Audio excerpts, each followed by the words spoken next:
guys? Cameron back again from Attack on Anime, here to bring you another anime review. Now, I'm going to be bringing you guys PSO2 weekly reviews, episode by episode. I know I'm a few weeks behind. Episode 6, as of the recording of this video, episode 6 comes out tomorrow, I believe.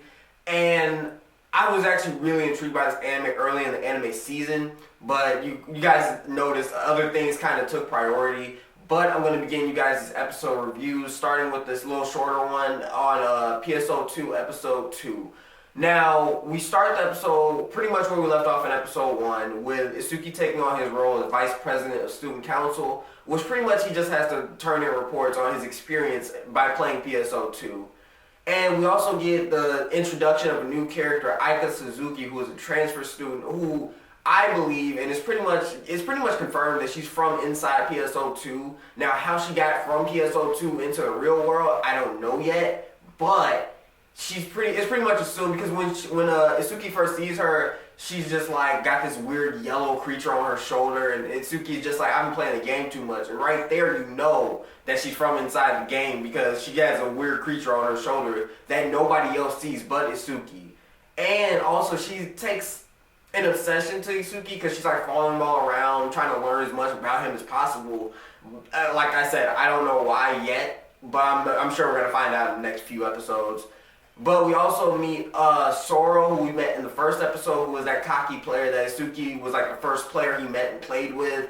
Soro is known as the aloof warrior, and as Kota tells Isuki, he doesn't play with people like ever. So the fact that he's pairing up with Isuki is kind of rare and unusual in itself. But in this episode, Soro tells Isuki that he's like bad at this game, but won't really tell him why. But as Isuki is talking to Kota, Kota tells him that Isuki needs to dodge more instead of taking so many hits. Because as the more hits he's taking, Soro has to play the support role and always use healing items and waste healing items to heal him. And anybody who plays video games like that knows that when you have to waste items on someone else because they're bad, that's going to get frustrating you. Even if it's just like, oh, one little potion. It's just like you could have used that potion for yourself. It's just like that type of thing. And that's what I love about this anime. Like, you can actually relate to every aspect of it as long as you played somewhat of a video game. Not even RPG, just any type of video game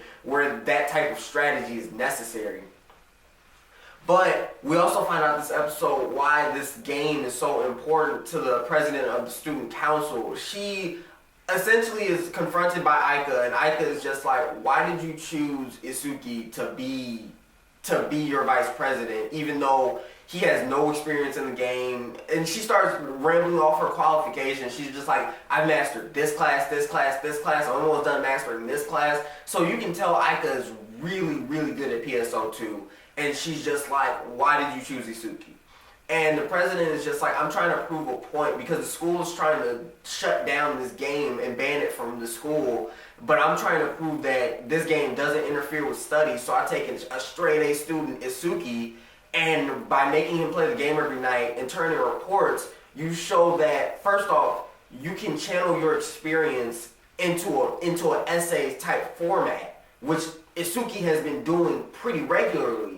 So it's just like she's trying to prove that it doesn't interfere with your studies, and it actually is a communication revolution, and it actually pushes people to make like relations and can convey their experiences in better ways.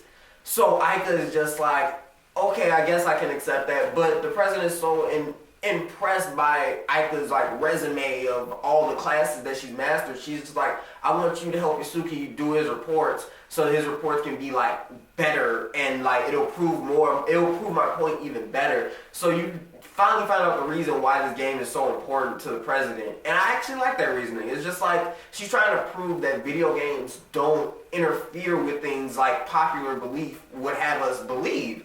Like, I play video games a lot, and people used to tell me, oh, you should study more instead of playing video games while you do your homework. But I feel like playing video games makes my focus a little better. Like, if I'm having like writer's block on something, I'll play like a video game or something, and then like as I'm thinking about it while I'm playing this video game, so I'm having fun and I'm actually being productive at the same time. So I can see where the president is coming from at that aspect.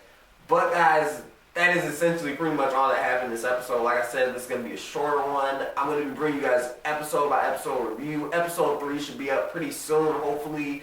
But until next time, guys, I'm out.